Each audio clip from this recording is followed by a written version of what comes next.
ویسے آپ کی مرضی، چکر لگاتے رہو۔ احسن نے کہا، کچھ رعایت کریں صوفی صاحب۔ دیکھو بیٹا، مہنگائی سے سب پس رہے ہیں، ہم کون سے افسر ہیں؟ تمہارے ابا تو تھے گریڈ 19 میں، ہم گریڈ 7 کے لوگ تنخواہ میں روٹی بھی نہیں کھا سکتے، حرام حلال کیا دیکھیں؟ اوکے اوکے، ادائیگی پہلے ہوگی۔ صوفی نے اسے یوں دیکھا جیسے اس احمقانہ سوال کی توقع نہیں کی جا سکتی تھی۔ ظاہر ہے، بعد میں کون پکڑائی دیتا ہے، چیک ہاتھ میں آیا تو بندہ گیا۔ ہم کل پیمنٹ کر دیں تو چیک کب مل جائے گا؟ G5 سے کلیئر ہو گیا ہے۔ اچھا، تم معلوم کر چکے ہو پہلے ہی؟ ایسا ہے تو 2 دن، آج بدھ ہے، جمعے کو ملنا، رجسٹر میرے ساتھ ہوگا، دستخط کرو اور چیک لے جاؤ۔ پروفیسر ابراہیم نیچے اترے تو جیسے خود اپنی نظروں سے گر چکے تھے۔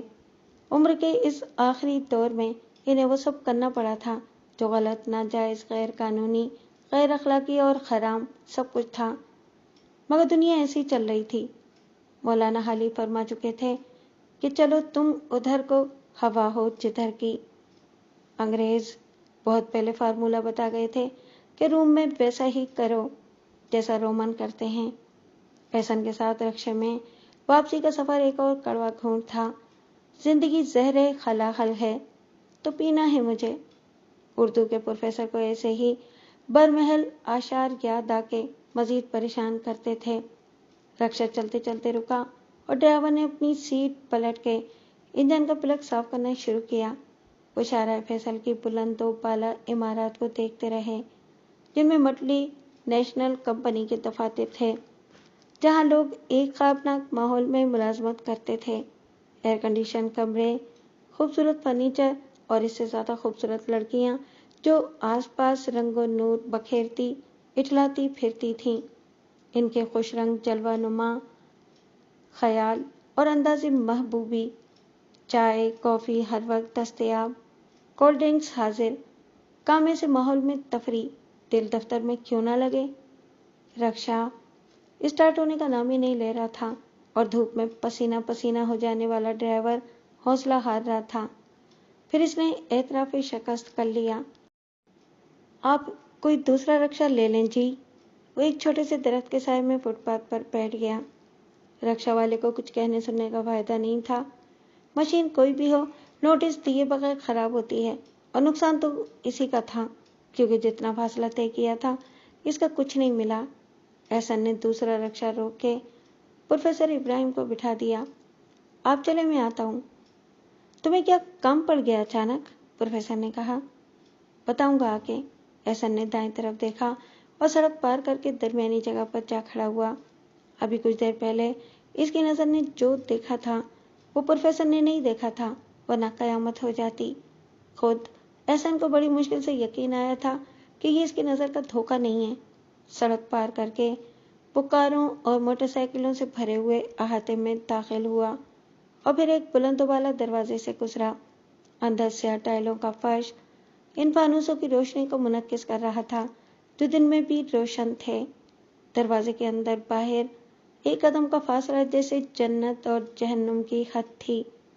ایک طرف لو سے جھلستا دھوپ میں تپتا شارع فیصل پر آگ کا دریا تھا جس میں خس و خاشاک کی طرح بہنے والی ہزاروں گاڑیوں کے ایگزاسٹ کی گرمی شامل ہوتی جا رہی تھی، تو دروازے کی دوسری طرف پرسکون خوشبودار ٹھنڈک والا جاں فضا ماحول تھا۔ اس نے اوپر سے نیچے تک پھیلے ہوئے بورڈ کو دیکھا جس پر ان تمام دفاتر، کمپنیوں اور کارپوریشنز کے نام اور فلور نمبر درج تھے۔ اس عمارت میں ہر قسم کا کاروبار کر رہے تھے وہ۔ اس کی سمجھ میں نہیں آیا کہ وہ کس سے پوچھے اور کہاں جائے۔ یہ تو ناممکن تھا کہ وہ ہر فلور پر ہر آفس میں جھانکتا پھرے۔ ایک قوت تھی جو اسے پسپائی پر مجبور کرتی تھی اور اس کے پیچھے جذباتی دلائل تھے۔ دوسری زیادہ طاقتور قوت عملی سوچ کی تھی جو حالات کے مطابق سمجھوتہ کرنے پر اکساتی تھی۔ ایک ایسا ہی سمجھوتہ وہ ابھی کچھ دیر پہلے پنشن کے معاملے میں کر کے آیا تھا۔ وہ کاؤنٹر پر جا کے بھی تماشا بند تھا۔ صرف نام سے کیا ہوتا ہے؟ کمپنی کا نام ہو یا مالک کا نام، فون نمبر، ای میل۔ جس عمارت میں ہزاروں افراد بھرے ہوئے ہوں اور ان میں نصف نہ سہی 1/4 لڑکیاں ہوں گی، اور سینکڑوں نام ہوں تو ہر نام کی 4-6 ملیں گی۔ بالآخر اس نے صبر اور حوصلے کا مشکل راستہ نکال لیا۔ وہ درمیان میں لگی ہوئی آرام دہ سیٹس پر بیٹھ گیا اور آتے جاتے لوگوں کو دیکھنے لگا۔ ایک وردی والے ویٹر نے، جس کی ٹی شرٹ پر ریسٹورانٹ کا نام چھپا ہوا تھا، اسے برگر اور کولڈ ڈرنک لا دیے اور پیسے لے کے چلا گیا۔ اس کا خیال تھا کہ انتظار کا وقفہ رات تک بھی لمبا ہو سکتا ہے۔ یہ ضروری نہیں کہ وہ 9 to 5 کے شیڈول پر چلتی ہو، وہ لیٹ آورز تک بیٹھ سکتی ہے۔ صرف 1 گھنٹے میں وہ بیزار ہو گیا اور مشکوک بھی۔ یہاں لوگ مختصر وقت گزارتے تھے، کسی سے ملنے یا کسی کام کے لیے۔ یہ پبلک کے لیے ریسٹ کی جگہ نہیں تھی۔ اس نے ہمت سے کام لیا اور کاؤنٹر پر بیٹھی لڑکی کے پاس چلا گیا۔ دیکھیے، میری ایک پرابلم ہے۔ میں سکر سے آیا ہوں۔ یہاں اس عمارت میں میری بہن کام کرتی ہے، لیکن مجھے نہ اس کی کمپنی کا نام معلوم ہے اور نہ مالک کا۔ احسن کا ہر بات کامیاب رہا۔ لڑکی نے ہمدردی سے پوچھا، نام بتائیے؟ نام بتائیے ان کا، میں کوشش کرتی ہوں۔ مائرہ ابراہیم، میرا نام احسن ہے۔ یو آر شور کہ وہ یہاں ہوں گی؟ میں کچھ لیٹ ہو گیا۔ اسے میں نے کچھ دیر پہلے اندر جاتا دیکھا تھا۔ میں سڑک پار کر رہا تھا۔ احسن کو غیر متوقع کامیابی ہوئی۔ لڑکی نے ادھر ادھر چند کالز کر کے نہ جانے کس کس سے پوچھا اور پھر مسکراتے ہوئے فون رکھ دیا۔ مسٹر احسن، مائرہ نام کی 3 ہیں، آپ تینوں کو دیکھ لیں۔ اس نے کاغذ کے پرزے پر روم اور فلور نمبر لکھے۔ لفٹ ادھر سامنے ہے، 2 نمبر کی لفٹ ہر فلور پر جاتی ہے۔ پہلی ایک دوا ساز کمپنی میں فارماسسٹ تھی۔ وہ معذرت کر کے اوپر چلا گیا۔ دوسرے آفس پر قدم رکھتے ہی اس کو جیسے الیکٹرک شاک لگا۔ دائیں جانب شیشے کے کیبن کی شفاف دیواروں کے پیچھے وہ اپنی بہن مائرہ کو دیکھ سکتا تھا، جو سر پر ہیڈ فون چڑھائے کسی سے بات کر رہی تھی۔ وہ دروازہ کھول کے سامنے جا کھڑا ہوا۔ مائرہ نے ہیڈ فون اتار کے رکھا اور کھڑی ہو گئی۔ کچھ دیر وہ ساکت و صامت ایک دوسرے کو دیکھتے رہے۔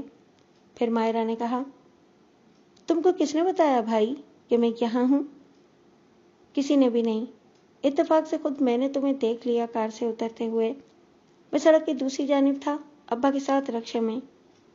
مائرہ کا رنگ فک ہو گیا۔ ابا، کیا وہ بھی آئے ہیں؟ احسن نے نفی میں سر ہلایا۔ انہیں میں نے گھر بھیج دیا۔ مجھے ابھی تک یقین نہیں آ رہا کہ یہ تم ہو۔ مائرہ نے لجاجت سے کہا، دیکھو بھائی، کو ہنگامہ کھڑا مت کرنا جس سے میری اور تمہاری پوزیشن خراب ہو۔ میں تمہیں سب کچھ بتا دوں گی۔ مجھے اندازہ ہے کہ اس وقت میں تمہاری مملکت کی حدود میں ہوں، وہ تلخ لہجے میں بولا، اور یہ وہ کالج نہیں ہے جہاں تم BA کے آخری سال کی تعلیم پوری کرنے آتی ہو ہر روز۔ مائرہ نے اندر کھلنے والے ایک دروازے کو کھول کے دیکھا اور بولی، اندر آ جاؤ، باس نہیں ہے۔ احسن جس کمرے میں گیا وہ اپنی شاہانہ آرائش سے کسی وزیر کا آفس لگتا تھا۔ وہ ایک طرف لگے ہوئے سیاہ لیدر کے نرم صوفے پر بیٹھ گیا۔ کب سے چل رہا ہے یہ سلسلہ اور کون ہے تمہارا باس؟ مائرہ نے ایک گہری سانس لی۔ سائرہ کو سب معلوم تھا۔ اس نے کسی کو کچھ بھی نہیں بتایا، اور وہ اپنے سسرال سے فون کرتی ہے تو صرف امی کو۔ کیا معلوم تھا اسے؟ تم اس سے لڑو گے تو نہیں؟ کوئی فائدہ نہیں بھائی۔ مجھے معلوم ہے کہ لڑنے والا ہوتا تو اب تک تمہیں مار مار کے بالوں سے گھسیٹتا ہوا لے جاتا۔ تم سمجھ لو میں پڑھے لکھے لوگوں کی طرح بزدل اور بے غیرت ہونے کو روشن خیالی کا نام دیتا ہوں، کمپرومائز پر چلنے والا۔ شاید ہم سب ایسے ہی ہیں بھائی۔ مائرہ نے ایک گہری سانس لی اور پھر وہ سب بتا دیا جو ناقابل تردید سچ تھا اور برداشت نہ کرنے سے بدلنے والا نہیں تھا۔ اس کے بعد خاموشی کا طویل وقفہ آیا، جس میں مائرہ اپنے سینڈلوں کو دیکھتی رہی اور خراب ہو جانے والی نیل پالش کو دانتوں سے کھرچتی رہی۔ پھر اس نے کہا، چائے کافی کچھ پی لو بھائی۔ میں نے کچھ کھایا بھی نہیں ہے، احسن بولا۔ مائرہ نے سکون کا گہرا سانس لیا اور اٹھ کر دروازے تک گئی۔ اس نے کسی کو بلا کے کچھ کہا اور پھر اپنی جگہ آ کے بیٹھ گئی۔ تمہارا یہ باس، کنسٹرکشن کمپنی کے علاوہ اس کے اور کیا بزنس ہیں؟ رسول بخش بہت بڑا لینڈ لارڈ ہے۔ اس کی 2 شوگر ملز ہیں اندرون سندھ۔ اس کا بڑا بھائی اسمبلی کا ممبر تھا، پچھلے سال 3 مہینے پہلے مر گیا۔ اب ضمنی انتخاب میں رسول بخش اس کی سیٹ پر منتخب ہو جائے گا۔ کتنی عمر ہے اس باس کی؟ ابا سے زیادہ؟ نہیں بھائی، خود 40 بتاتا ہے۔ پہلی بیوی مر گئی تھی، دوسری گوٹھ میں ہے، بڑی لڑکی شادی شدہ ہے اور بڑا لڑکا 21 سال کا ہے اور چھوٹا 18 کا۔ مائرہ نے سارا سچ اگل کے خود کو بہت ہلکا پھلکا محسوس کیا۔ ابھی تم اس کی پرسنل سیکرٹری ہو، تنخواہ کے نام پر کیا دیتا ہے اور مراد کے نام پر کیا؟ وہ طنز سے بولا۔ مائرہ کا رنگ ذرا سی دیر کے لیے پھک ہوا۔ چھوڑو، تم کیا کرو گے جان کے؟ لیکن بھائی، سائرہ کو کیا ملا بی اے کر کے؟ اکمل بھائی بھی اسکول میں ٹیچر ہیں اور تم ابھی تک ملازمت کی تلاش میں ہو۔ ابا کی پینشن ملی؟ احسن نے نفی میں سر ہلایا۔ آج رشوت سے معاملہ طے ہوا ہے، شاید 2-4 دن اور لگ جائیں گے۔ ایک چپراسی چائے اور دیگر لوازمات سے بھری ہوئی ٹرے درمیان میں رکھ گیا۔ ذرا سوچو، ابا نے ایم اے کیا، پھر پی ایچ ڈی، ان جیسی عزت و شہرت کم لوگوں کو ملتی ہے، مگر اپنا گھر تک تو ہے نہیں ان کے پاس، گاڑی کہاں سے آئے گی؟ تم مجھ سے بہتر جانتے ہو کہ دنیا کس کے آگے سر جھکا رہی ہے، کسے سلام کر رہی ہے۔ وہ برہمی سے بولا، یہ سب مجھے بتانے کا مقصد؟ اور اسے کب تک چلے گا؟ مائرہ نے اسے چائے بنا کے دی۔ مجھے تمہاری مدد کی ضرورت ہے بھائی، 2 مہینے سے میں چلا رہی ہوں۔ وہ تلخی سے ہنسا۔ میرے جیسے کنگلے سے کیا توقع رکھتی ہو تم؟ بڑا اونچا ہاتھ مارا ہے تم نے، آج سیکرٹری ہو، کل کو مالکن ہو جاؤ گی۔ مجھے بہت اچھی طرح اندازہ ہے کہ تم جیسی لڑکیاں کیا کرتی ہیں۔ میری جگہ تم ہوتے یا اکمل بھائی ہوتے تو کیا موقع سے فائدہ نہ اٹھاتے؟ بولو، ایمانداری سے بتاؤ، تم نے کیوں ایم اے کر کے ابا کے نقش قدم پر چلنا منظور نہیں کیا؟ اکمل بھائی ٹیچر بن گئے مجبوراً، مگر وہ او لیول کی ٹیوشن سے کتنا کما رہے ہیں، کوچنگ سینٹر بھی کھول لیا ہے انہوں نے، اور الگ بھی ہو گئے ہیں۔ اب تو ملنا جلنا بھی رسمی سا رہ گیا ہے، ہفتے 10 دن میں بھائی چکر لگا جاتے ہیں۔ گزشتہ بار آئے تو 1000 دے گئے تھے اماں کو اور 1000 ابا کو، مگر ساتھ ہی یہ بھی کہا کہ کسی کو پتہ نہ چلے۔ کسی کا مطلب میں یا تم نہیں، ان کی بیگم تھی جس نے انہیں غلام بنا رکھا ہے۔ سچ پوچھو تو بھائی، اماں نے ان کے لیے بڑے گھر کی لڑکی تو دیکھی، مگر اپنا گھر نہیں دیکھا کہ کتنا بڑا ہے، اسے تو جانا ہی تھا۔ وہ یہاں روایتی بہو بن گئے، ساس سسر کی سیوا کرنے نہیں آئی تھی۔ اسٹار پلس کے ڈراموں سے ساس نندوں کی ایسی تیسی کر کے اپنا گھر سنسار سب الگ بسانے کی پوری ٹریننگ تھی اس کے پاس۔ اور تم، انہی ڈراموں سے تم نے بھی یہ سب کچھ سیکھا جو تم کر رہی ہو؟ خاندان کی عزت، غیرت اور شرافت کی ایسی تیسی کر کے تم بہت اونچا اڑ رہی ہو۔ مائرہ نے برہمی سے کہا، پھر کیا کرتی میں؟ سائرہ کی طرح آنکھیں بند کر کے کسی کلرک بادشاہ کے ساتھ چلی جاتی، اس کے گھر کی ملازمہ بن کے، اس کے 10-12 بچوں کی ماں بننے کے لیے، پیسے کو ترسنے کے لیے؟ کس کام آتی میری وہ لاج شرم، خاندان کی پرمپرا، جھوٹی شرافت اور عزت؟ اور تمہاری اطلاع کے لیے عرض ہے کہ میرے اور تمہارے جیجا جی، سائرہ کے مجازی خدا، وہ آئے تھے میرے پاس۔ احسن چونکا۔ وہ کس لیے آئے تھے؟ مائرہ مسکرائی۔ خود سوچو، انہیں مجھ سے کیا کام ہوگا؟ باجی کو ساتھ لائے تھے سفارش کے طور پر، اپنی درخواست دے گئے۔ ویسے تو درخواست جاتی HR والوں کے پاس تو جواب بھی نہ دیا جاتا، لیکن میں نے وعدہ کر لیا ہے ان سے، اور باس سے بھی بات کر لی ہے، جتنی تنخواہ وہ آج لے رہے ہیں ملٹری اکاؤنٹس کے محکمے میں، اس سے 4 گنا پر ان کا تقرر ہو جائے گا، مگر یہاں نہیں۔ یہ بڈھا، میرا مطلب ہے کہ رسول بخش، اتنی مانتا ہے تمہاری؟ کیوں نہیں مانے گا؟ نکیل ڈال رکھی ہے میں نے ایسی کہ اشارے پر چلتا ہے، مائرہ نے فخر سے بتایا۔ احسن منہ کھولے بیٹھا رہا۔ یہ سب تو ہوتا ہے اگر کوئی لڑکی تم جیسی ہو اور شرم و حیا کو بالائے طاق رکھ دے، لیکن یہ کھیل کتنے دن کا ہے؟ اس کے بعد؟ میں اب اناڑی نہیں کھلاڑی ہوں بھائی، تم دیکھتے جاؤ کہ کون کس کے ساتھ کیا کرتا ہے۔ کیا تم نے اس سے شادی کر لی ہے؟ وہ ہنسی۔ ابھی نہیں، ابھی تو ابتدائی عشق ہے، اس کے شوق کو ہوا دے رہی ہوں، اس کے جذبات سے کھیل رہی ہوں.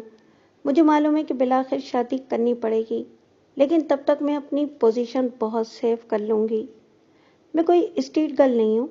جب اسے شادی کروں گی تو بہت کچھ ہوگا میرے پاس، میرا اپنا، اتنا کہ دکھ اسے ہوگا اگر اس نے مجھے گنوایا. وہ اپنی جذباتی بے وقوفی کی اتنی بڑی قیمت دے چکا ہوگا کہ نقصان میرا نہیں ہوگا، اس کا ہوگا. تم نے کہاں سے حاصل کیا یہ تجربہ بہنا؟ احسن کے منہ کا ذائقہ کڑوا ہو گیا. اب جانے دو بھائی، کیا فائدہ ان باتوں کو دہرانے کا؟ ابا ایک شعر پڑھتے تھے نا، دنیا نے تجربات و حوادث کی شکل میں جو کچھ مجھے دیا ہے وہ لوٹا رہا ہوں میں. ہر شخص کے اپنے تجربات ہیں. میں نے بھی بہت کچھ داؤ پر لگایا ہے، مگر اپنی جیت کو یقینی بنا کے. یہ تو سارا کھیل ہی عقل کا ہے، اور میرے مقابلے ایک جذباتی کم عقل عمر رسیدہ شخص. تم کیا سمجھتی ہو وہ ساری زندگی تمہارا غلام رہے گا؟ تم سے شادی کے بعد تمہاری جگہ دوسری سیکرٹری آ جائے گی. آتی ہے تو آ جائے. اگر اس وقت تک وہ خود نہ مرا تو ایک شادی اور کر لے گا. کر لے، وہ میرا کیا کر لے گی، لیکن اس وقت تک میری زندگی بدل جائے گی، شاید ہم سب کی. ابھی ہمارے دولہا بھائی ایڈجسٹ ہو جائیں، اس کے بعد میں تمہارے لیے جگہ نکالتی ہوں اگر تم چاہو. اس کے ساتھ نہیں، وہ اپنے سیاسی اثر و رسوخ سے سالے صاحب کو اس سیٹ اپ میں اچھی جگہ دلوائے گا. احسن متاثر ہو گیا. اتنی چلتی ہے اس کی؟ تو ابا کی پینشن کا معاملہ طے کیوں نہیں کراتی؟ ابا کا ڈر نہ ہوتا تو ضرور کرا دیتی. ابا کو ایک بار بھی کہیں جانا نہ پڑتا. اس نے فون اٹھا لیا. میرا خیال ہے کہ باس وہیں گئے ہیں، سندھ سیکریٹریٹ میں ہوں گے. سمجھو کہ یہ کام تو ہو گیا. احسن تنبا خود بیٹھا رہا. اس کی سیدھی سادھی نظر آنے والی معصوم اور بے وقوف سی بہن کا اعتماد حیران کن تھا. وہ اسے بالکل مختلف انداز میں رسول بخش سے بات کرتے ہوئے دیکھتا رہا. آپ کہاں ہیں جی؟ اچھا، ابھی وہیں ہیں؟ مجھ سے تو 2 گھنٹے کا کہہ کر گئے تھے. اچھا، ایک کام کریں میرا، ارجنٹ اور پرسنل. اے جی آفس میں کوئی ہے؟ ہاں ہاں، میں جانتی ہوں کہ آپ کے تعلقات کہاں تک ہیں. ابھی فون کریں وہاں اور پوچھیں کہ پروفیسر ابراہیم کی پینشن کیس کا کیا ہوا. جی سر، آپ نے ٹھیک سمجھا، وہ میرے ابا ہی ہیں. آپ اندازہ کر سکتے ہیں اس کام کی اہمیت کا. ہاں وہ گئے تھے، مگر اے جی آفس والے انہیں پریشان کر رہے ہیں. ہاں، رشوت مانگ رہے ہیں. نام نہیں معلوم مجھے. آپ تو بس کام کرائیں، مجھے بتائیں کہ کیا کیا آپ نے. اس نے ریسیور رکھ دیا اور مسکراتی ہوئی فاتحانہ نظروں سے اپنے چھوٹے بھائی کو دیکھا. سمجھو کام ہو گیا. احسن سوچ میں پڑ گیا. ابا کو یہ سب اچھا نہیں لگے گا. کیا ضرورت ہے انہیں کچھ بتانے کی؟ وہ جا کے اپنا چیک لے لیں. پرابلم ہو تو مجھے بتانا. ابھی میں ابا سے بات نہیں کر سکتی. آخر کب تک اسے دھوکہ دیتی رہو گی؟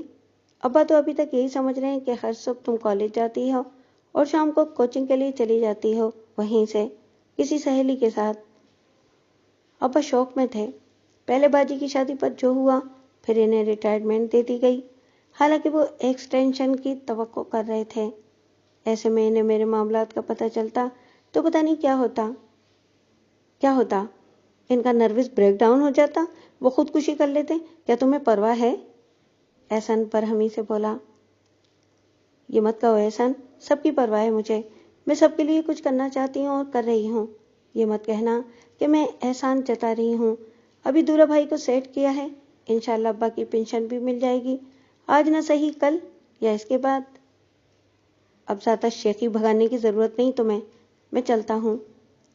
میں بھی آ جاؤں گی اپنے وقت پر، 9:30 10 تک. ہاں، کوچنگ سینٹر 9 بجے تک چلتے ہیں نا. وہ تلخ لہجے میں بولا اور باہر نکل گیا. وہ اس ایئر کنڈیشن آفس اور اس شاندار عمارت کے ماحول سے نکلا تو اسے واپس اپنی دنیا کے جہنم میں آنا زیادہ عذابناک لگا. ڈرون حملے جیسے انکشاف کے بعد اس نے خود کو تماشا بننے سے بچا لیا تھا، ورنہ وہ کسی غیرت مند بھائی والا فلمی سین چلا تھا اور چیختا دھاڑتا یا مائرہ کو بے عزت کرتا تو بعد میں مائرہ کسی نہ کسی طرح صورتحال کو سنبھال لیتی. لیکن جائے واردات سے سیکورٹی والے اسے دھکا دے کر نکالتے اور سڑک پر پھینک دیتے اور کہتے، پاگل کے بچے، شکر کرو کہ ہم نے تمہیں پولیس کے حوالے نہیں کیا۔ اس وقت احسن نے خود کو بے عزت ہونے سے بچا لیا، لیکن اب وہ خود کو سخت بے عزت محسوس کر رہا تھا۔ اسے یوں لگتا تھا جیسے ہر نظر اس پر حقارت سے خندہ زن ہے۔ بس کی کھڑکی سے جھانکتے، موٹر سائیکل پر قریب سے گزرتے، رکشے میں جاتے اور پیدل چلتے لوگ اس کی طرف دیکھتے ہیں تو ایک ہی گالی دیتے ہیں، بے غیرت۔ تیری 20 سال کی بہن نے خود کو دگنی سے زیادہ عمر کے وڈیرے کو بیچ دیا اور تو اس کی کمائی میں سے چائے پی کے اور سموسے کھا کے مونچھوں پر تاؤ دیتا جا رہا ہے۔ تیری بہن کا شوہر بھی بے غیرت ہے جو اس داشتہ بن جانے والی سالی کے قدموں میں بیٹھ گیا نوکری مانگنے کے لیے۔ اب تیرے باپ کو پینشن اسی کی طفیل ملے گی اور تجھے نوکری۔ مگر گھر پہنچتے پہنچتے رد عمل کا سیلابی ریلا بھی گزر گیا۔ اس کے دماغ کی رو مخالف سمتوں میں چل پڑی، ان لوگوں کی طرح جو سیلاب یا زلزلے کے بعد زخم چاٹتے اٹھ کھڑے ہوتے ہیں اور اپنا باقی ماندہ اثاثہ سمیٹ کر دوبارہ ملبے سے ایک نیا گھر بنانے کی سوچنے لگتے ہیں۔ احسن نے بھی یہی بہتر جانا کہ خرابی پر سینہ کوبی کرنے اور آنسو بہانے سے مزید خرابی کے سوا کچھ حاصل نہیں ہوگا۔ ہمدرد بھی تسلی دیں گے تو تانا ہوگا۔ دیکھنا یہ چاہیے کہ اس خرابی میں جو بہتری کے امکانات ہیں ان کو کیسے ایکسپلائٹ کیا جائے۔ بہن اگر مجبور ہے تو اسے سنسار کرنے سے اس کا ہاتھ تھام کے سہارا بن جانا بہتر ہوگا۔ اس نے مدد مانگی ہے تو وہ کیسے انکار کرے۔ ابھی شام ہونے میں دیر تھی کہ کال بیل بجی۔ ماں نے کہا، احسن دیکھ مالی کے مکان ہوگا، ابا کا پوچھے تو کہہ دینا کہ بہت بیمار ہیں، شاید اسپتال میں داخل کرانا پڑے۔ اماں وہ کچھ نہیں سنے گا، 4 مہینے کا کرایہ مانگے گا۔ ارے تو کہہ دینا کہ کل پرسوں تک پینشن مل جائے گی، دے دیں گے۔ یہ میں کہہ دوں گا، پھر جو وہ کہے گا سنوں گا۔ وہ گرمی کھاتا ہوا دروازہ کھولنے چلا گیا۔ باہر مالک کے مکان کے بجائے ایک اجنبی کو دیکھ کر وہ کچھ حیران ہوا، پھر اسے یاد آ گیا وہ اجنبی نہیں تھا، اس آج دوپہری ملاقات ہوئی تھی۔ وہ اے جی آفس کا اکاؤنٹس آفیسر عسکری تھا۔ اس کے ساتھ وہی داڑھی والا کلرک تھا جس کے ساتھ رشوت کا معاملہ طے ہوا تھا۔ ان کے چہروں پر بڑی خوشامدانہ عاجزی تھی۔ احسن کی سوالیہ نظروں کے جواب میں عسکری نے کہا، پروفیسر ابراہیم صاحب تشریف رکھتے ہیں؟ احسن نے اقرار میں سر ہلایا۔ وہ دراصل ہم حاضر ہوئے تھے ان کی پینشن کا چیک اور پروویڈنٹ فنڈ کا چیک لے کر۔ احسن کا جی چاہا کہ وہ ایک کہا لگائے اور پھر گالی دے کر کہے، بس یہی تھی تیری افسری؟ ایک ٹیلی فون میں ساری عقل فون نکل گئی۔ نوکری کی فکر لاحق ہوئی تو کتے کی طرح دروازے پر دم ہلانے آ گیا۔ لیکن دوپہر کی طرح ایک بار پھر احسن نے اپنے ری ایکشن کو کنٹرول کیا اور انہیں ڈرائنگ روم میں بٹھا دیا۔ پھر وہ باپ کے سامنے ایک سیاسی اعلان کرنے گیا، ابا وہ آئے ہیں اے جی آفس والے چیک لے کر۔ آپ نے دیکھی رشوت کی طاقت؟ ہڈی ڈالو تو غرانے والا کتا بھی دم ہلانے لگتا ہے۔ پروفیسر ابراہیم کو بڑی مشکل سے یقین آیا کہ ان کا نالائق نکما بیٹا مذاق نہیں کر رہا تھا۔ مائرہ اپنے بوس کی گھومنے والی نرم لیدر سیٹ کی کرسی پر دائیں بائیں جھول رہی تھی۔ اس کے لبوں پر ایک پرتفاخر فاتحانہ مسکراہٹ تھی۔ اب وہ کسی آئینے کی گواہی کی محتاج نہیں تھی۔ اسے کسی آرڈیننس ڈپو کے کمانڈنگ آفیسر کی طرح بالکل صحیح اندازہ تھا کہ اس کے پاس تباہ کن اسلحہ کتنا ہے اور کیسا ہے۔ خود اعتمادی کی یہ رپورٹ اس نے خود ہی بنائی تھی اور آئینہ بھی اسے بتاتا رہتا تھا کہ اس کی صورت کے قاتل نقش، اس کا گلاب اور موتی جیسا رنگ رخسار، اس کی غزالی آنکھوں کے شرابی ڈورے، اس کی مونالیزا کو شرمسار کرنے والی مسکراہٹ اور اس کے سنگ مرمر سے تراشے ہوئے شفاف بدن کے قوس و خم اور اس کی ادائے حسن کی تابکاری کس درجہ تباہ کن ہے۔ بے شک یہ احسان ہے اس مالک کا جس کے دستے جمال آفرین نے اسے یہ پیکر عطا کیا۔ لیکن ہاتھ میں اچھی سے اچھی بندوق ہو اور نشانہ لینا نہ آتا ہو تو سب بیکار۔ اپنے حسن و شباب کے بارود خانے کا سارا اسلحہ مائرہ نے بڑی ہنر مندی سے استعمال کیا تھا۔ کالج میں پہنچتے ہی گویا اسے نوجوانی کی صنعت مل گئی۔ وہاں سے شہر بھر کے اسکولوں سے آنے والی ساری ہی ملکہ حسن کی وزارت کا قلمدان سنبھالنے آئی تھیں۔ نئے دور کی نئی تیاری کے ساتھ آزادی اور خود مختاری کے نئے نشے میں چور۔ خیال تو دل میں یہ بھی تھا کہ اب FA BA کرنا ہے، ڈاکٹر بننا ہے، مگر ذہن میں وہ سب رنگین کہانیاں بھی تھیں جو ان سے پہلے کالج آنے والیوں سے منسوب ہوئیں اور مشہور ہو گئیں۔ دماغ سے الگ دل کی دنیا تھی جو اپنی طرف کھینچتی تھی، اور کھینچنے والے ہر جگہ ہول سیل میں دستیاب تھے، پارٹ ٹائم بھی اور ہول ٹائم بھی۔ وہ گھر سے کالج کے دروازے تک موٹر سائیکلوں اور اسپورٹس کاروں تک پر چھوڑنے آتے تھے، اور پھر چھٹی کے وقت یا درمیان میں بھی ریسیو کرنے کے لیے ہم وقت گیٹ پر منڈلاتے نظر آتے تھے۔ مائرہ کے پاس بہت چوائس تھی۔ پھکڑ ہیرو اور بسوں میں خود سلمان خان سے لے کر باپ کی کمائی سے نئے ماڈل کی ہونڈا سٹی دوڑانے والے چمار صورت شہزادوں تک۔ مائرہ نے تجزیہ کیا تو اسے اندازہ ہو گیا کہ گھر سے تو اکثریت علم کی دولت سمیٹنے کے لیے آتی یا بھیجی جاتی تھی، مگر اس معاملے میں سیریس شاید آدھی بھی نہ تھیں۔ باقی آدھی میں کچھ ابتدائی تجربات کے بعد تعلیم و تفریح کو یکساں وقت اور اہمیت دیتی تھیں، لیکن ایک چوتھائی جوانی کے ایڈونچرز میں کتابیں ضرور اٹھائے پھرتی تھیں، مگر ان کو کھول کر دیکھنے کے لیے وقت نکالنے سے قاصر تھیں۔ ہر نووارد کی طرح مائرہ نے آواری یا شیٹن میں بوفے لنچ بھی کھائے اور دھوکے بھی، مگر وہ ذہین تھی اور اسے اپنی قدر و قیمت کا اندازہ تھا۔ چنانچہ گھاٹے کے سودے کو بھی اس نے تجربہ شمار کیا اور ہجوم عاشقاں پر دفعہ 144 لگا دی۔ اب 5 اکٹھے نہیں ہو سکتے تھے، 4 میں سے 2 فائنل تک پہنچے۔ ظاہر ہے کہ مقابلہ سخت رہا، لیکن ٹرافی بالآخر خدا بخش کے بیٹے نے جیت لی۔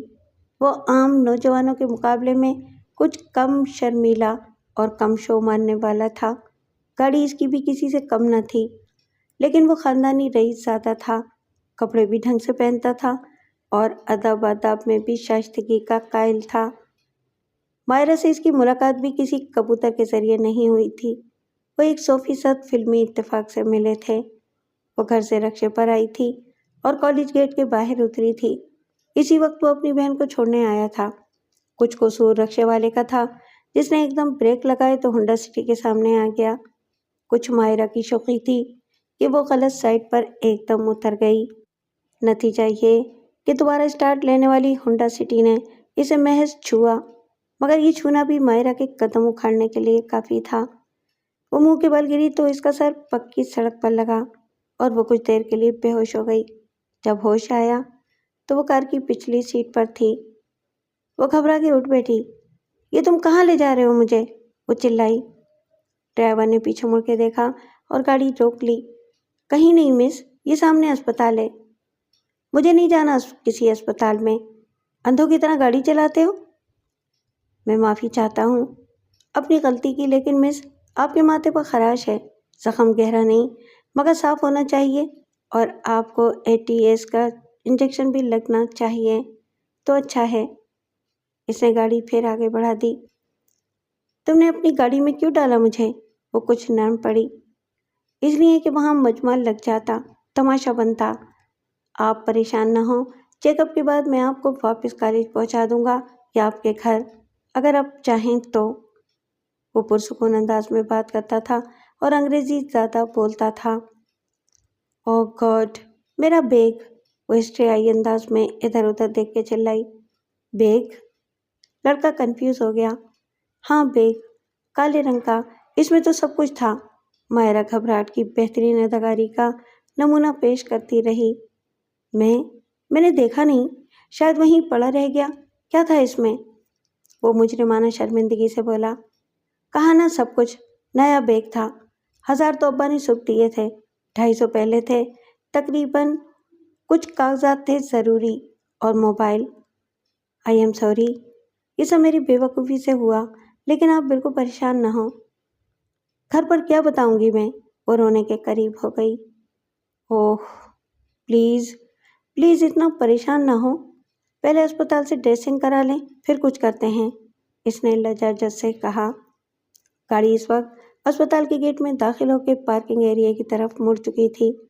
اس نے پیچھے کا دروازہ کھول کے کہا، آئیے، آپ چل سکتی ہیں نا؟ اس نے اپنا ہاتھ بڑھایا۔ مائرہ نے اس کے ہاتھ میں ہاتھ دے دیا اور نقاہت سے بولی، کچھ چکر آ رہے ہیں، مگر میرے پاس تو پیسے بھی نہیں ہیں۔ اس کا ہاتھ تھامتے ہی وہ جیسے پگھل کے موم ہو چکا تھا۔ پلیز شرمندہ مت کرو مجھے، کیا نام بتاؤں تمہارا یہاں؟ وہ آپ سے تم پر آ گیا تھا۔ مائرہ خان، کسی نے مجھ سے پوچھا تمہارا تو وہ آپ سے تم پر آ گیا تھا۔ مائرہ خان، کسی نے مجھ سے پوچھا تمہارا تو Haider Bakhsh, and we are cousin, right? ذرا پر اعتماد نظر آؤ۔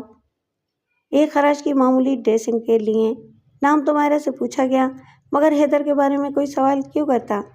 اس نے زبردستی کی رجسٹریشن وغیرہ کے ملا کر 700 روپے ادا کیے اور اسے باہر لے آیا۔ اندر ہی کہیں سے اس نے جوس کے 2 ٹن خرید لیے۔ یہ پی لو، تم بہتر محسوس کرو گی۔ You are a real gentleman Haider, Maira نے کہا، جو اب اس کے ساتھ والی سیٹ پر بیٹھ گئی تھی۔ اب اگر تم برا نہ مانو تو میں ایک بات کہوں، بیگ کہاں سے لیا تھا تم نے؟ طارق روڈ پر میٹرو سے، مائرہ نے سوچا ہوا جواب داغ دیا، ابھی 2 ہفتے پہلے۔ طارق روڈ؟ اس نے گھڑی دیکھی، اس کے لیے کچھ ویٹ کرنا پڑے گا۔ وہ 12 ساڑھے 12 بجے سے پہلے کہاں کھولتے ہیں، اور ابھی تو 10 بجے ہیں۔ آج میرے پہلے 2 پیریڈ خالی تھے، اس لیے دیر سے آئی تھی۔ یہ ہونا ہی تھا، مگر تم کیوں پوچھ رہے ہو یہ سب؟ تم نے کہا تھا نا کہ گھر والوں سے کیا کہو گی، تو ہم طارق روڈ سے بالکل ویسا ہی دوسرا بیگ لیں گے۔ آئی ہوپ کہ وہ مل جائے گا۔ 2 ہفتے میں اسٹاک بدلتا نہیں، کیا تب تک ہم یہی انتظار کر سکتے ہیں؟ انتظار؟ کہاں؟ وہ سوچ کے بولا، پی سی اچھی جگہ ہے، ہم 1 کپ کافی کا پئیں گے اور 12 بجے طارق روڈ۔ مگر میں تم سے بیگ کیوں لوں؟ اس لیے کہ میری غلطی سے تمہارا نقصان ہوا، تمہاری پوزیشن تو خراب نہ ہو گھر میں۔ پلیز، یہ میری خواہش ہے، اگر تم اس کے سوا بھی سزا دینا چاہو تو مجھے منظور ہے۔ حیدر، اب میں شرمندہ ہو رہی ہوں، مجھے بتانا ہی نہیں چاہیے تھا۔ پی سی میں کوئی نہیں تھا، ان کے ریسٹورانٹ میں ناشتہ کرنے والے فارغ ہو کے جا چکے تھے اور لاؤنج بھی خالی پڑا تھا۔ وہ ایک کنارے پر شیشے کے ساتھ والی میز پر آمنے سامنے بیٹھ گئے۔ صاف نظر آتا تھا کہ حیدر نشانے پر آ گیا تھا اور اب کسی زخمی پرندے کی طرح بے بس تھا۔ اس کی نظر طواف یار رخ رخسار سے ہٹتی ہی نہ تھی۔ ایسے کیا دیکھ رہے ہو؟ مائرہ نے شرما کے کہا۔ لیٹ می سے، یو آر سو پریٹی۔ لیکن یہ تو معلوم ہی ہوگا تمہیں، میرا کوئی اور مقصد نہیں، مگر مجھے اعتراف تو کرنا ہی چاہیے۔ مجھے اپنے بارے میں بتاؤ، وہ نظر چرا کے بولی، کیا کرتے ہو تم؟ پڑھتا ہوں، اے لیول کے بعد MBA کر رہا ہوں، IBA سے۔ میرے فادر رسول بخش ہیں اور ہم سندھ کی مشہور فیملی ہیں۔ ابھی میرے تایا اسمبلی میں ہیں، مگر وہ بہت بیمار رہتے ہیں۔ اگلے الیکشن کے لیے وہ اپنی جگہ میرے فادر کو دیں گے۔ وہ اچانک رک گیا، کیونکہ مائرہ پلک جھپکائے بغیر ایک مقتدر فیملی کا شجرہ نسب سن رہی تھی۔ آئی ایم سوری، میں کچھ زیادہ ہی بول گیا۔ وڈیرے اتنے اچھے نہیں سمجھے جاتے، خصوصاً ہمارے ڈراموں میں ان کا جو امیج پینٹ کیا جاتا ہے۔ میں ڈرامے نہیں دیکھتی، اور ڈرامے حقیقی زندگی کی صحیح تصویر تو نہیں ہوتے نا۔ اس نے مسکرا کے دیکھا۔ تھینک یو، کچھ اپنے بارے میں کہو۔ کیا کہوں؟ میرے فادر تو بس ایک لیکچرار ہیں، پروفیسر ڈاکٹر ابراہیم۔ میں اب BA کے کرنے کے بعد MA کروں گی، اور اس کے بعد PhD۔ وہ ہنسی۔ اتنی دور کا ابھی سوچا نہیں۔ MBA کر کے تم کیا کرو گے؟ پتہ نہیں، جو بڑے کہیں گے۔ شاید مجھے اپنی 2 شوگر ملز کو دیکھنا ہوگا۔ ایک خیال ہے کہ سیمنٹ کی فیکٹری لگائی جائے، لیکن مجھے یہ پسند نہیں۔ تمہیں کیا پسند ہے؟ میں لندن جانا چاہتا تھا، لیکن ایئربڈن سے MBA کرنے کی خواہش تھی، مگر اجازت نہیں ملی۔ کہا گیا کہ تمہارا کسی سے بھی مقابلہ نہیں ہے، بس کوالیفائی کر لو تاکہ بزنس چلا سکو۔ لندن، امریکہ پھرنے کے لیے تو عمر پڑی ہے، تمہارے یہاں تو شادیاں بھی فیملی سے باہر نہیں کرتے۔ اس نے افسردگی سے اقرار میں سر ہلایا۔ میری بہن ابھی 18 سال کی ہے، اگلے مہینے اس کی شادی ہے تایا کے بیٹے سے۔ چاہتی وہ بھی بہت کچھ تھی، بہت ایمبیشیس تھی تمہاری طرح۔ مائرہ نے سرسری لہجے میں کہا، یہ تو تمہارے لیے بھی طے کر دیا گیا ہوگا اگر تایا کی بیٹی سے۔ وہ باہر دیکھتا رہا۔ ہم ٹریڈیشنز کے بارے میں بہت آرتھوڈاکس ہیں، جتنے دیکھنے میں ماڈرن ہیں اندر سے ہوتے نہیں۔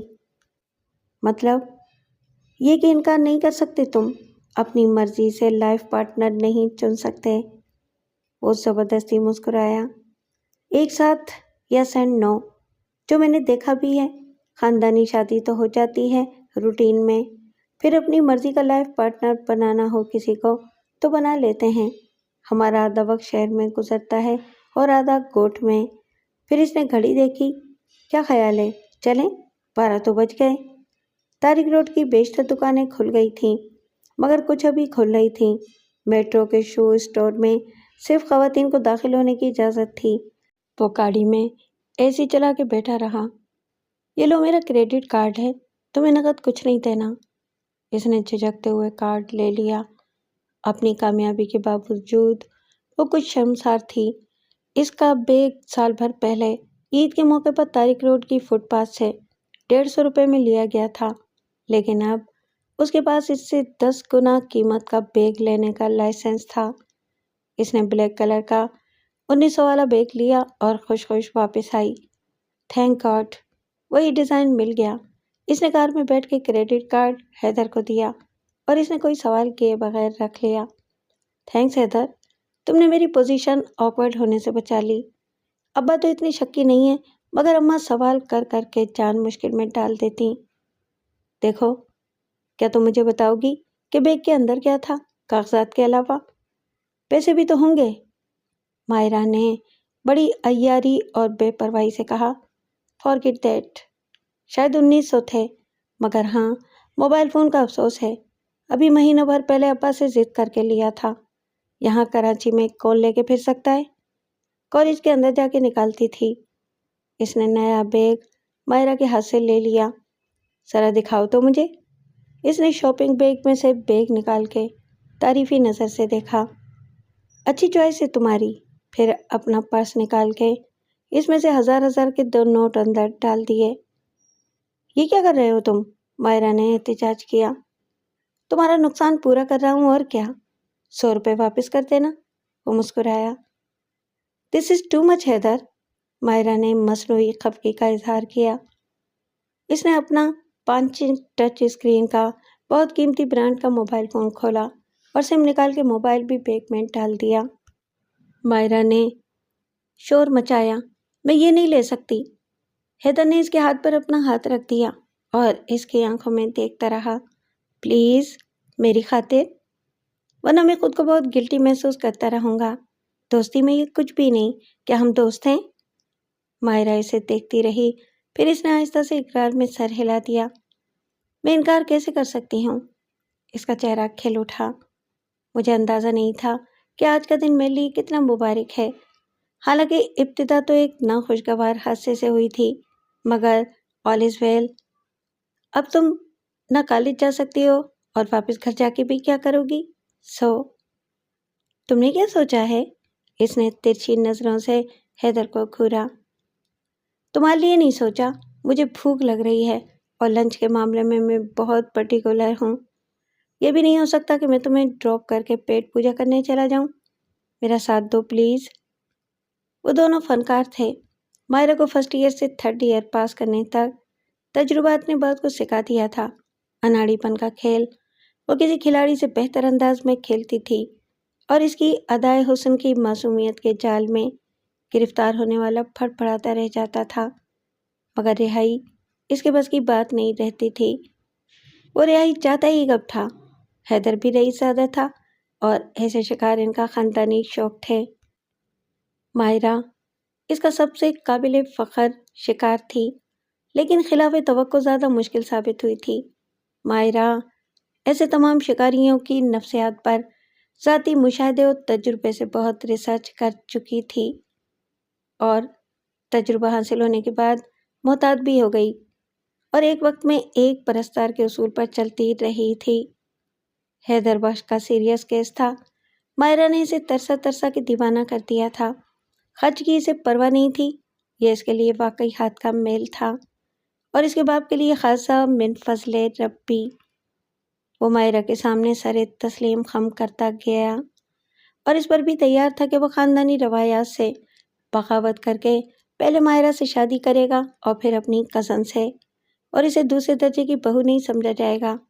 اس کا باپ مجبور ہے کیونکہ دوسری اولاد نرینہ نہیں ہے، وہ اکلوتے وارث کو آگ بھی نہیں کر سکتا، قتل تو دور کی بات ہے۔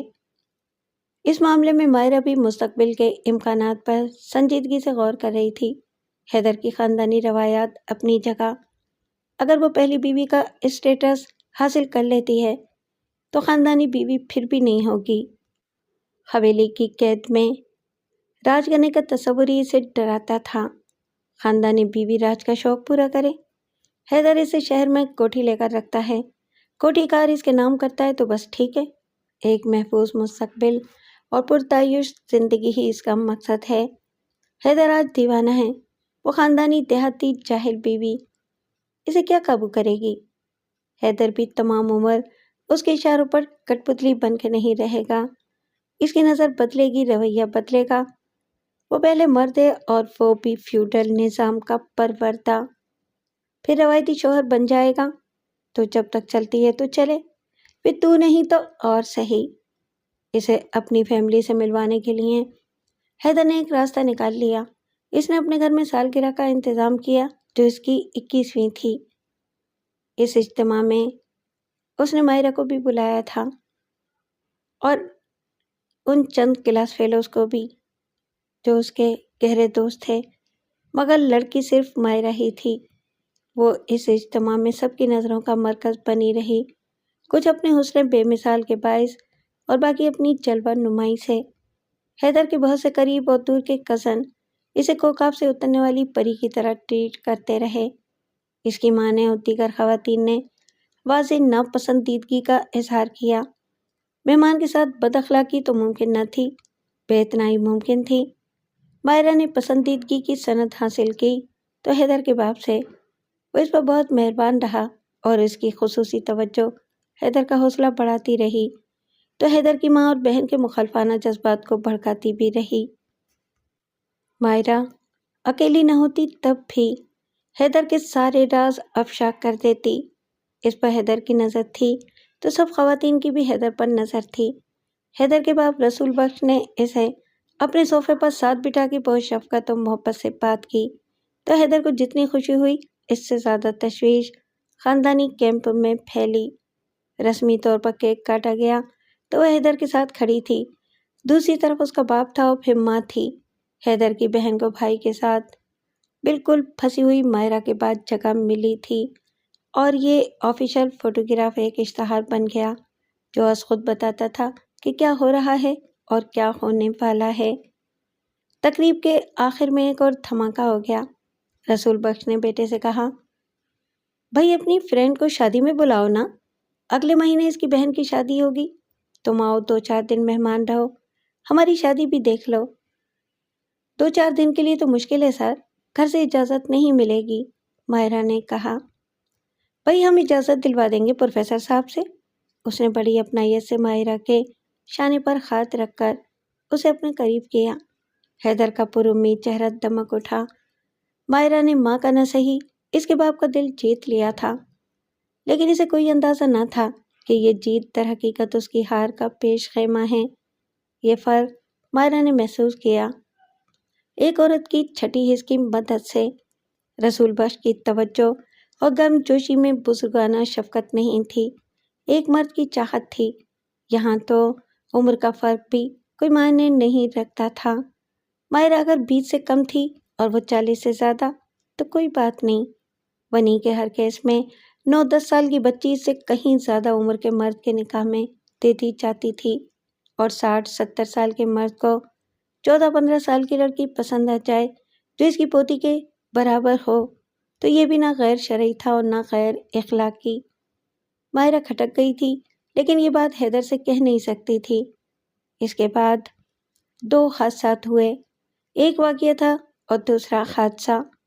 مائرہ نے حیدر یہ اس کے باپ کو تو بیچ میں نہیں ڈالا، کیونکہ پھر سوال اٹھتا کہ اس کی اتنی شناسائی اور قربت کیسے کہ وہ خاندانی تقریب میں بلائی گئی۔ مائرہ نے ایک اور سہیلی کو شریک راز کیا، جس کی شادی بھی انہی دنوں میں پڑ گئی تھی۔ یہ محرم کا مہینہ شروع ہونے سے پہلے چند دن کا وہ مختصر وقفہ ہوتا ہے، جس میں یہ سمجھا جاتا ہے کہ ابھی شادی نہ کی تو پھر جہنم تک کچھ نہیں ہو سکے گا۔ اس سہیلی نے بڑے اصرار سے مائرہ کے لیے اجازت نامہ حاصل کیا کہ مہندی مائیوں سے رخصتی تک مائرہ انہی کے گھر میں رہے گی۔ مائرہ نے اپنا چھوٹا سا سوٹ کیس پیک کیا اور حیدر کے ساتھ گاڑی میں بیٹھ گئی۔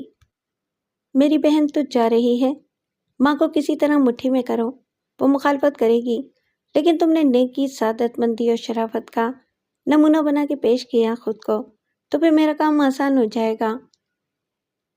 میں سونے کی بن کر آ جاؤں تب بھی وہ مجھے پتھر کی طرح ٹھکرائیں گی۔ ان جیسی ساس کے لیے میری جیسی بہو کو قبول کرنے کا خیال ہی ہولناک ہوگا۔ ان کی کمزوری سے میں واقف ہوں، یہ کام شرافت سے تو ہوگا نہیں، اکلوتے بیٹے کی حیثیت سے مجھے ان کو بلیک میل کرنا پڑے گا۔ جذباتی بلیک میلنگ کا مقابلہ کون ماں کر سکتی ہے؟ مائرہ ہنسی۔ کیا کرو گے تم؟ بھوک ہڑتال؟ بس ممکن ہوا تو کسی کمزور سی رسی کے ساتھ خودکشی کا ڈرامہ، جو ٹوٹے تو فوراً کوئی دیکھ لے اور میں بے ہوش رہوں اسپتال جانے تک۔ حیدر نے ہنستے ہنستے بتایا، تمہارے خاندان اور قبیلے میں چلتی ہے مردوں کی رسم و رواج یا روایات، عورت تو نہیں بدل سکتی، لیکن بابا سائیں کا ووٹ تو میرے لیے ہوگا۔ اس کا اتنا یقین ہے تمہیں؟ وہ تمہیں پسند کرتے ہیں، اس کا اندازہ کر لیا ہے میں نے۔ مائرہ اسے کیسے بتاتی کہ اندازے کی بنیاد ہی غلط ہے؟ ابھی وہ خود 100% یقین کے ساتھ کہہ نہیں سکتی تھی کہ اس کا شک درست ہوگا۔ اگلے 3 دن اس کے لیے بھی اہم تھے۔ اس نے خود کو ایک بہت بڑے بحرانی چیلنج کے لیے تیار کر لیا تھا۔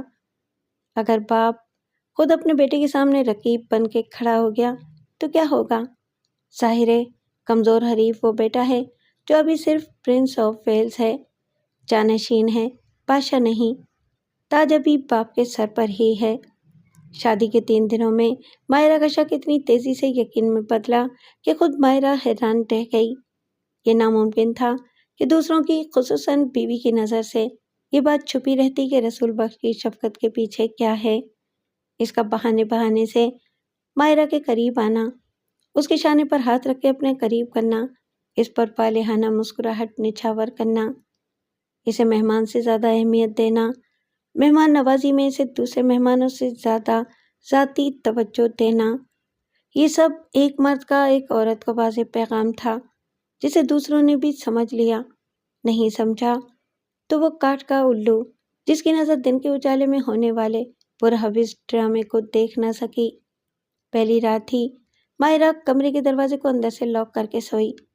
رسول بخش سے کچھ بعید نہ تھا کہ وہ اخلاقاً اس سے پوچھنے آ جاتا کہ کوئی تکلیف تو نہیں اور اپنی تکلیف بیان کر دے۔ اسے کسی کا ڈر نہیں تھا، وہ عورت خریدتا بھی تھا اور چھینتا بھی تھا، اور یہ اس کی مردانہ حاکمیت اور وڈیرہ شاہی کی علامت تھی۔ مائرہ سخت مشکل میں پڑ گئی۔ اگر اس نے کسی لحاظ کے بغیر کہہ دیا کہ میں تم سے شادی کرنا چاہتا ہوں تو وہ کیسے بتائے گی کہ مجھے تو آپ کے ہونہار سپوت نے پسند کیا ہے؟ حیدر باپ کا مقابلہ نہیں کر سکتا تھا اور خود مائرہ بھی ایسا ہی سمجھتی تھی۔ رسول بخش اسے بزور بازو بھی حاصل کر سکتا تھا۔ اگر وہ اپنی زندگی کے مقاصد کو دیکھتی تو فیصلہ باپ کے حق میں کرتی، لیکن برائے فروخت ہونے کا مطلب یہ بھی نہیں تھا کہ اسے کوئی بھی چوڑا چمار اندھا کانا بوڑھا خرید لے اور وہ اس کی ہو جائے۔ وہ نوجوان اور خوبصورت تھی، اسے زندگی کا ساتھی اپنا جیسا ہی درکار تھا اور چوائس اس کے پاس تھی۔ جس کا ڈر تھا وہ دھماکہ بالآخر دوسرے روز ہو گیا۔ دلہن کی رخصتی ہو چکی تھی اور اگلی صبح سے مہمانوں کی واپسی کا سلسلہ شروع ہونے والا تھا۔ حیدر بخش بہت خوش تھا کہ مائرہ نے جھوٹ بول کے اس کے گھر میں 2 دن گزارے۔ وہ رات کو مائرہ سے چھپ کر ملنے آتا تھا۔ اپنے گھر میں اسے خطرہ سادہ محسوس ہوتا تھا کہ بنی بنائی بات بگڑ نہ جائے، حالانکہ بات بگڑ چکی تھی۔ وہ تو ساری رات مائرہ کا ہاتھ اپنے ہاتھوں میں لیے بیٹھا رہتا، مگر دن بھر شادی کی مصروفیات کے بعد مائرہ کا تھکن اور نیند سے برا حال ہوتا تھا۔ وہ 1-2 گھنٹے کے بعد اس کے ساتھ کچھ وقت گزار کے چلا جاتا تھا۔ بلا شبہ وہ اپنے مقصد میں مخلص تھا۔ اس نے زبردستی نہ پہلے کی تھی اور نہ اب، اس گھر میں جہاں اسے تمام مواقع میسر تھے۔ دروازے پر دستک سن کر مائرہ نے اس یقین کے ساتھ دروازہ کھولا کہ باہر حیدر بخش ہوگا۔ جب اس کا باپ درانہ وار اندر آیا تو مائرہ کی چھٹی اس نے خطرے کی گھنٹی یوں بجانی شروع کی جیسے آگ بجھانے کے لیے جانے والی فائر بریگیڈ کی گاڑی بجاتی گزرتی تھی۔ اس کے تیور بتا رہے تھے کہ وہ کیا چاہتا ہے اور کیوں آیا ہے۔ وہ نشے میں تھا اور اس کی سرخ آنکھوں میں حبس کا ننگا جذبہ اپنی ساری بدنمائی کے ساتھ نظر آتا تھا۔ مائرہ پنجرے میں پھنسی چڑیا تھی جسے شاہین نے دبوچ لیا تھا۔ یہ تاج محل اس کا تھا، طاقت اور اختیار کا مالک وہ تھا۔ مائرہ چیخ پکار کرتی تو سنتا کون؟ شاید باہر بھی اسی کے پہرے دار متعین ہوں گے۔ وہ صبح تک مائرہ کے ساتھ رہا اور اس کے آنسو پوچھتا رہا، دیکھو تمہاری آنکھوں میں آنسو اچھے نہیں لگتے، تم تو اب رانی بنو گی۔ میں نے تمہیں دیکھتے ہی پسند کر لیا تھا۔ ہم آج کل کے لڑکوں کی طرح نہیں کہ مطلب نکالا اور چلتے بنے، ہم کال پر جان دیتے ہیں۔ اب تم سے وعدہ کیا ہے شادی کا تو شادی ہوگی، ساری دنیا دیکھے گی، کس کی مجال ہے جو روکے۔ صبح حیدر بخش کے ساتھ واپس جاتے ہوئے مائرہ وہ نہیں تھی جو آتے ہوئے تھی۔ حیدر نے کئی بار پوچھا کہ تم چپ کیوں ہو تو اس نے ٹال دیا کہ رات نیند نہیں آئی، جو سچ تھا، اور تھکن کو اس کی وجہ بتایا۔ یہ بھی سچ تھا کہ ماہرہ کے لیے آزمائش کا اصل مرحلہ آگے تھا۔ رسول بخش اگر اس کا باپ نہ ہوتا تو مائرہ اس حادثے پر خاموشی کا پردہ ڈال کے پھول جاتی، لیکن اب اچانک حیدر بخش اس کے لیے شجر ممنوعہ ہو گیا تھا۔ وہ رسول بخش کو انکار کر سکتی تھی لیکن حیدر بخش کی شریک حیات نہیں بن سکتی تھی، نہ یہاں نہ کہیں اور جا کے۔ یک لخت وہ جیتی ہوئی بازی ہار گئی تھی۔ یہ ایک حادثہ تھا جس کی نہ پیش بندی ممکن تھی اور نہ اسے بچا جا سکتا تھا۔ بس اچانک ایک موڑ آیا اور سب ختم۔ چنانچہ اب سوال یہ نہیں تھا کہ حیدر بخش کا کیا ہوگا، سوال یہ تھا کہ اس کا اپنا کیا بنے گا۔ وہ کہاں جائے گی؟ بات ختم ہونے والی نہیں تھی۔ رسول بخش کا اگلا قدم کیا ہوگا؟ وہ شادی پر اصرار کرے گا؟ وہ مائرہ کے گھر بھی پہنچ سکتا تھا۔ حیدر بخش مقابلے سے ناک آؤٹ ہو چکا تھا۔ 3 دن طبیعت کی ناسازی کا بہانہ کر کے وہ سوچتی رہی کہ اب حیدر بخش کو کیا بتائے اور کیسے۔ اس نے اپنا موبائل فون بھی بند کر رکھا تھا۔ وہ حیدر بخش کو حقیقت بتا دیتی تو نتیجہ نہ جانے کیا نکلتا۔ بیٹا اسی وقت ریوالور لے کے جاتا اور باپ کو شوٹ کر دیتا، مسئلہ اور الجھ جاتا۔ شاید اس کا نام تصویر کے ساتھ خبروں کی زینت بنتا جس میں دائیں بائیں قاتل و مقتول کی تصاویر ہوتی۔ عنوان سب کے اپنے اپنے ہوتے۔ میڈیا والے تو آج کل سنسنی خیزی تلاش کرتے پھرتے ہیں۔ کسی ٹی وی چینل پر دلچسپ کامنٹری کے ساتھ کوئی گانا بیک گراؤنڈ میں چلتا۔